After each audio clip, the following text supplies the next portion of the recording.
സാറേ ചായ. ലോക്കപ്പിൽ രണ്ടോന്മാരെ അടപ്പുണ്ട്, അവർക്ക് കൂടി ചായ കൊടുക്കണം.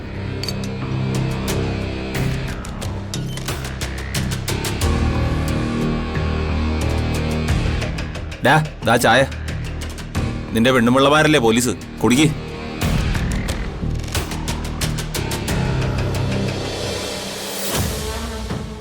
എണീക്ക്.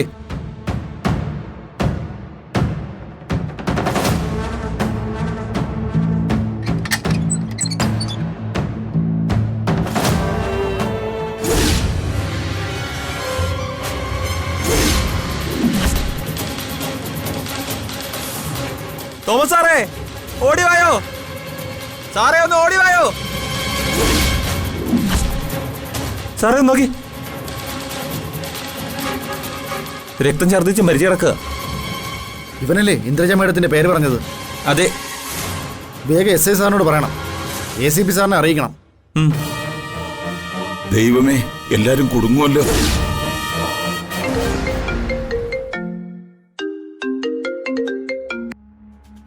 ഹലോ സർ, ഞാൻ ടൗൺ SI. ആ പറഞ്ഞോളൂ സർ.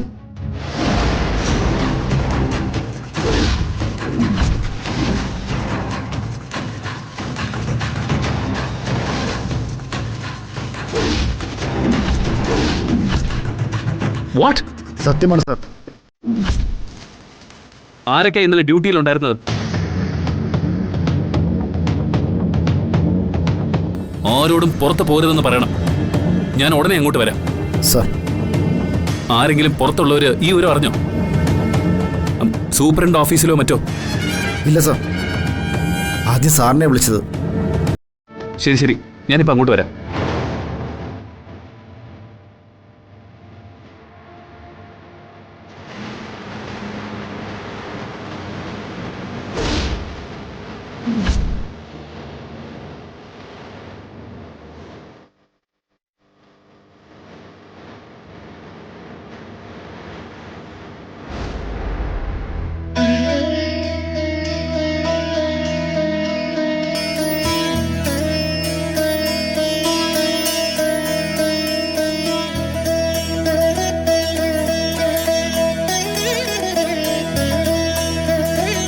അമ്മേ,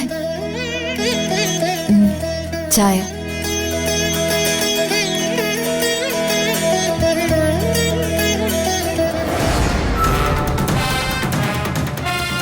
അമ്മേ, ദേ കാർത്തി. ഇവനെന്താ ഇത്ര തിടുക്കപ്പെട്ട് രാവിലെ? മീനാക്ഷി.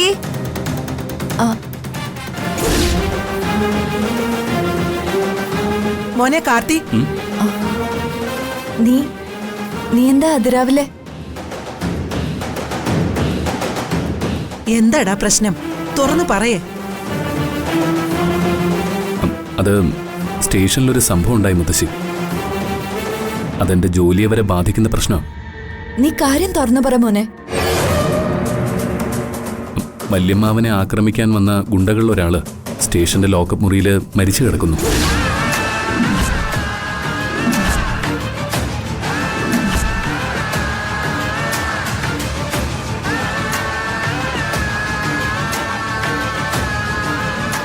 കൊട്ടേഷൻ കൊടുത്തത് ഇന്ദ്രജാമ്മായിയാണെന്ന് പറഞ്ഞത് അയാളാ.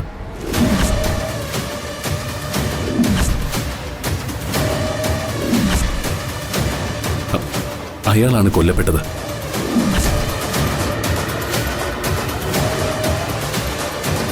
കസ്റ്റഡി മരണോ? ഞാൻ എന്തായാലും സ്റ്റേഷനിലേക്ക് ചെല്ലട്ടെ.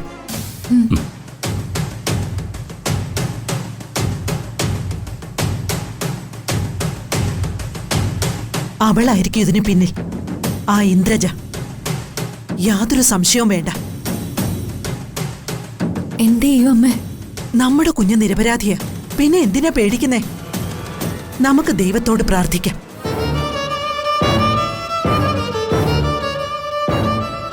ദൈവം നമുക്ക് അനുകൂലമാവുമ്പോ ഒരു പ്രതികൂലവും ഉണ്ടാവില്ല.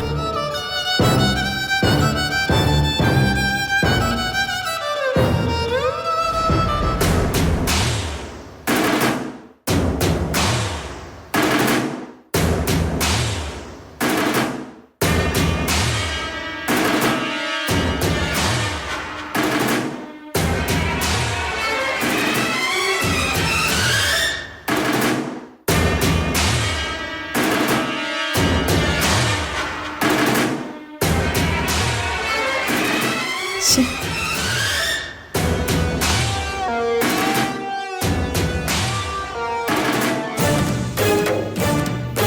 എന്താ ഷിഹാബെ, CI മഹാദേവൻ ഏൽപ്പിച്ച കാര്യങ്ങൾ ഓക്കെയാണോ? മേഡം എന്നെ ഏൽപ്പിച്ച കാര്യങ്ങൾ ചെയ്തെന്നില്ലെങ്കിൽ പിന്നെ ഞാൻ എന്തിനാ ഈ കുപ്പായിട്ടോണ്ട് നടക്കുന്നത്? ഒന്ന് വിശദമായിട്ട് പറയൂ ഷിഹാബെ. മേഡത്തിന്റെ കൊട്ടേഷൻ ആണെന്ന് തുറന്നു പറഞ്ഞവന്റെ നാവും ശരീരവും ഞാൻ നിശ്ചലമാക്കിയിട്ടുണ്ട്. അവൻ ഇനി മിണ്ടില്ല. അവൻ ലോക്കപ്പ് മുറിയിൽ ചത്ത് കിടപ്പുണ്ട്.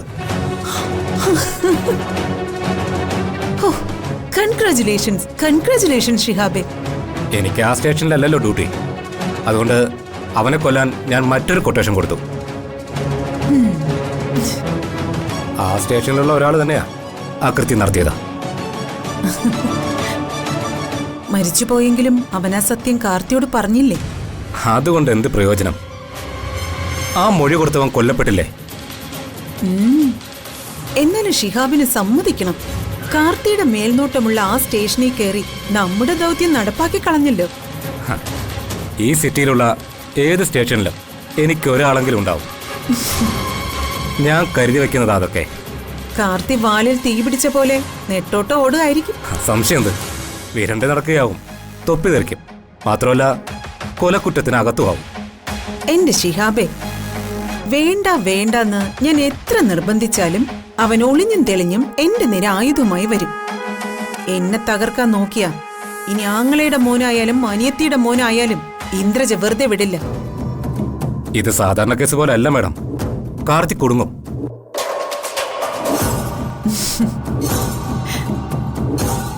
അയാൾ സ്റ്റേഷനിൽ വന്ന് പ്രതിയെ ചോദ്യം ചെയ്യുന്നതും ഭീഷണിപ്പെടുത്തുന്നതും ഭിത്തിയിലേക്ക് റിവോൾവറിൽ നിന്ന് നിറയൊഴിക്കുന്നതും എല്ലാത്തിനും തെളിവുണ്ട്.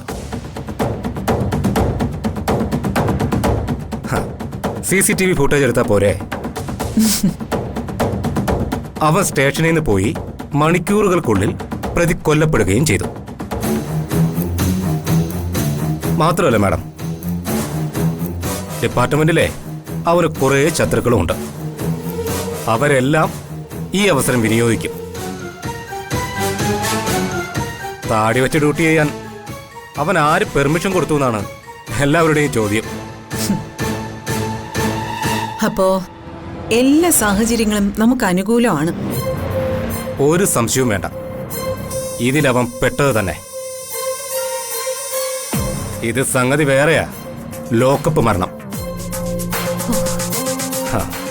കാർത്തിക് കാക്കി ഊരി വെച്ച് സെൻട്രൽ ജയിലിലേക്ക് പോകും. അവന്റെ കഥ അങ്ങനെ തീരട്ടെ അല്ലേ? ഇന്ദ്രജയോട് മത്സരിക്കാൻ വന്നാലേ ഏതവന്റെയും അന്ത്യം ഇങ്ങനെയൊക്കെ തന്നെയാ. ആ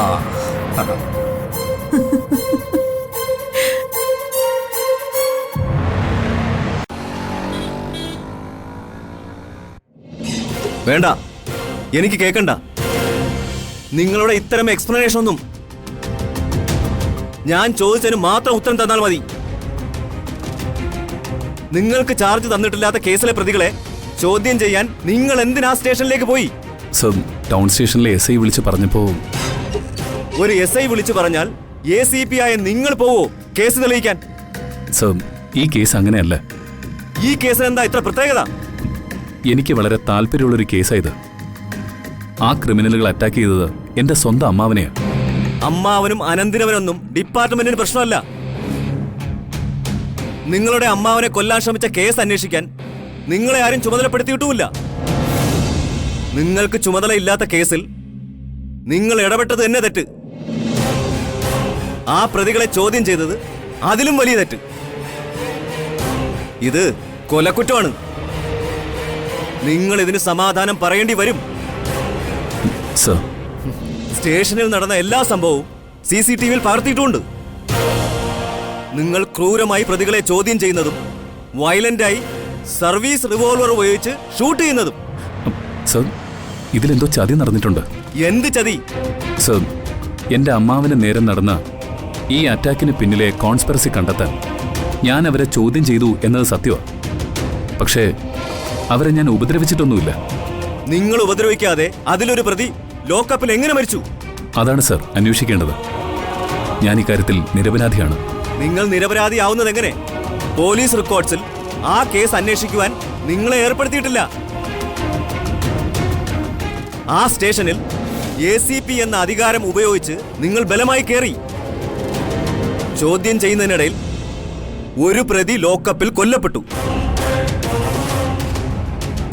ഇതിനെല്ലാത്തിനും തെളിവുണ്ട്. എല്ലാത്തിനും തെളിവില്ല സർ. ഞാൻ അയാളെ ഉപദ്രവിച്ചിട്ടില്ല. വിരട്ടി എന്നുള്ളത് സത്യം. നിങ്ങൾ എന്നെ ചോദ്യം ചെയ്യാണോ? No sir, I told the truth. I don't want to hear the truth from you. കേൾക്കണം സർ, ഞാൻ ആ സ്റ്റേഷനിൽ നിന്ന് പോന്നതിന് ശേഷം എന്റെ ശത്രുക്കൾ ആരോ ചെയ്തതാണ് ആ കൊലപാതകം. എന്റെ ചോദ്യം ചെയ്യലിൽ ആ പ്രതികൾ കുറ്റം സമ്മതിക്കുകയും കൊട്ടേഷൻ നൽകിയ ആളിന്റെ പേര് പറയുകയും ചെയ്തു. കൊട്ടേഷൻ കൊടുത്തത് നിങ്ങളുടെ അച്ഛൻ പെങ്ങൾ ഇന്ദ്രജ. അപ്പോ ഇതൊരു കുടുംബ വഴക്കാണ്. സംശയം വേണ്ട സർ, കുടുംബ വഴക്ക് തന്നെയാ.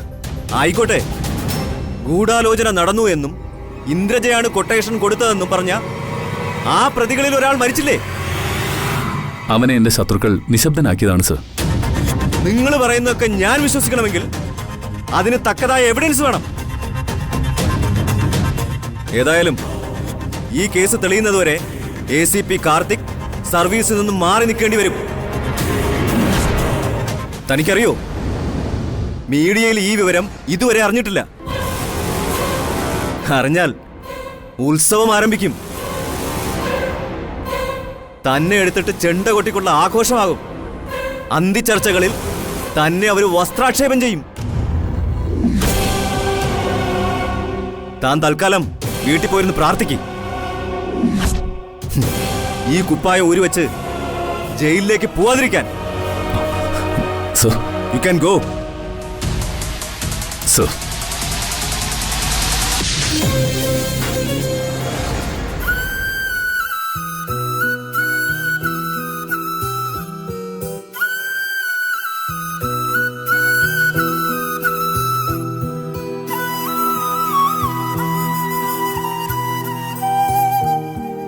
ഒരു സ്വസ്ഥതയും സമാധാനം ഇല്ലല്ലോ അമ്മേ. കാർത്തിമോന്റെ ജോലിയും പോവും, അവൻ നിയമത്തിന്റെ മുന്നിൽ കുറ്റക്കാരനും ആവും. അത് തന്നെയാ മോളെ ഞാനും ആലോചിക്കുന്നത്. എങ്ങനെ ഇത് പരിഹരിക്കാന്ന്. ഇതവള് കരുതിക്കൂട്ടി ചെയ്യുന്ന പ്രതികാരോ ആ ഇന്ദ്രജ. അവക്ക് ഈ കാർത്തിക്കിനോട് ഇത്ര പ്രതികാരം എന്തിനാന്നാ ഞാൻ ആലോചിക്കുന്നേ. എന്തൊക്കെയായാലും കാർത്തി അവളുടെ ചേട്ടന്റെ മകനല്ലേ. അവളുടെ ലക്ഷ്യം അതായിരുന്നില്ല അമ്മേ. ജയേട്ടനും ഞാനും അവളുടെ ടാർഗറ്റ്. അതിനിടയിൽ കാർത്തി വന്ന് പെട്ടുപോയതാ. എന്റെ വളർത്തുമകനല്ലേ കാർത്തി, അതിന്റെ പകയാ.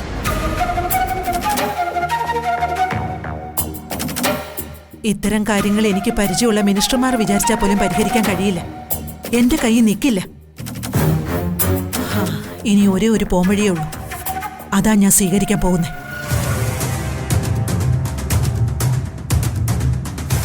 നമ്മുടെ കുടുംബത്തിൽ ഇപ്പൊ മൊത്തം പ്രശ്നങ്ങളാ. വന്നു ചേർന്നതും വരുത്തി കൂട്ടിയതും. ആ മൈഥിലിയുടെ കാര്യവും കാർത്തിക്കിന് ഇപ്പൊ വന്നു ചേർന്നിട്ടുള്ള ഈ ആപത്തും ഒരാൾ വിചാരിച്ചാലേ ഇനി ഇതൊക്കെ പരിഹരിക്കാൻ പറ്റൂ. അതാരാ അമ്മേ?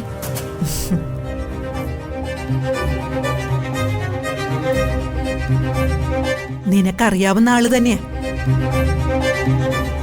എന്റെ അനുജത്തി രോഹിണി.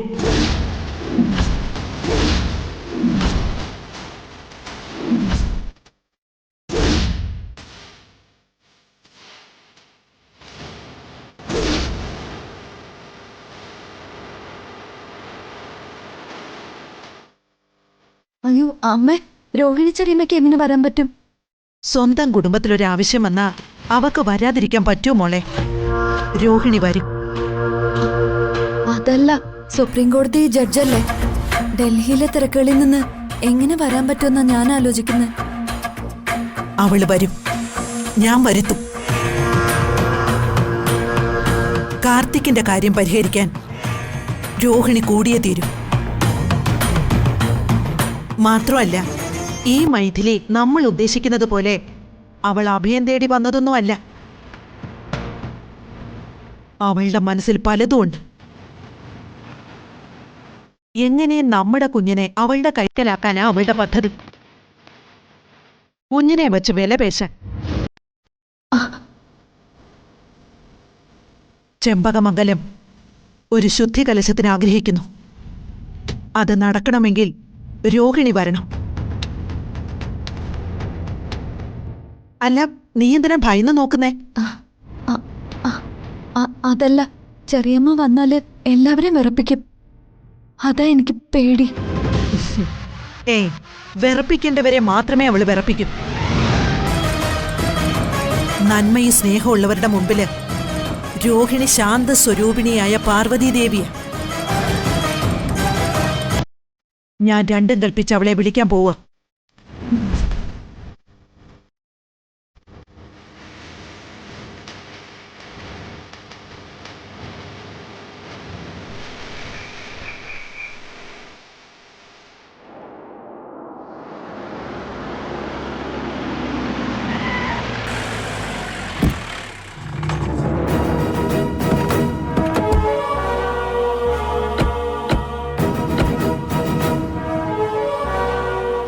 സർ, ഇനി ഒട്ടും വൈകാതെ ഇങ്ങെത്തും. എല്ലാ പ്രോട്ടോക്കോളും അനുസരിച്ച് വേണം സ്വീകരിക്കാൻ. Yes sir. Line up.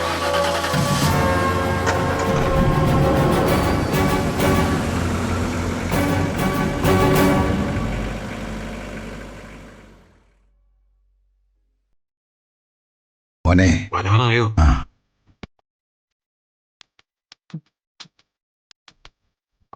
എന്താല്ലേ ഇപ്പൊ വരായിരിക്കും. നന്ദിനി, എന്തോ മോളെ നന്ദിനി, ആരതി എടുത്തു വെച്ചിട്ടില്ലേ? ആരതി ഒഴിഞ്ഞു വേണം സ്വീകരിക്കാൻ. ശരി എന്നാ. അതെ, ഞാൻ ഇത്തിരി പുറകോട്ടിറങ്ങി നിൽക്കാം. ആദ്യമേ ഓണത്തമ്മ എന്നെ കാണണ്ട. അതെന്താ നിന്നെ കണ്ടാൽ? എന്നെ എടുത്തിട്ട് അലക്കും. പണ്ടേ ഓണത്തമ്മയുടെ ഒരു നോട്ടപ്പുള്ളിയാ ഞാൻ.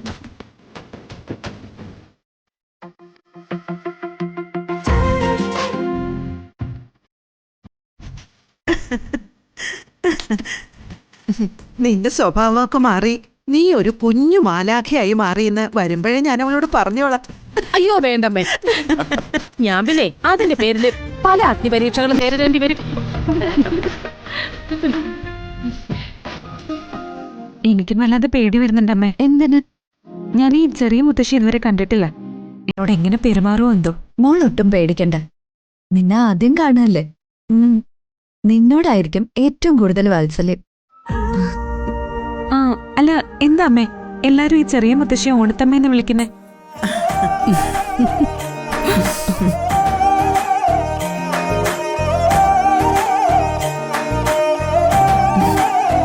മാവേലി വരും പോലെ എല്ലാ ഓണത്തിനും ചെറിയമ്മ വരും. അതുകൊണ്ട് എല്ലാവരും ഓണത്തമ്മേന്ന് വിളിച്ച് ശീലിച്ചു. ഓ, അങ്ങനെയാണല്ലേ.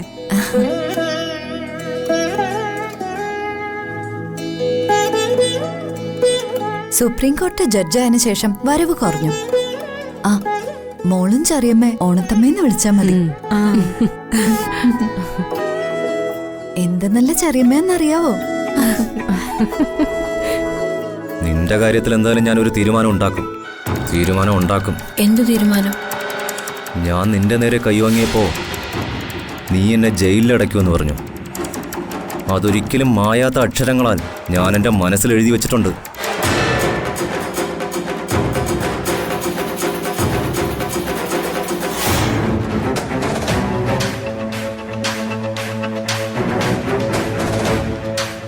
ഓ, അശ്രീകരൻ ഇടിച്ചടിച്ച് മുന്നോട്ടം കയറി വരികയാണല്ലോ.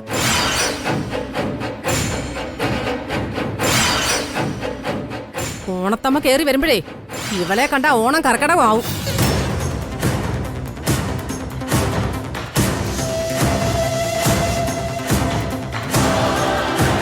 ദേ, അങ്ങോട്ട് പുറകോട്ട് മാറി നിൽക്കടി.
Ga sa ga ni pa ma pa ga ma re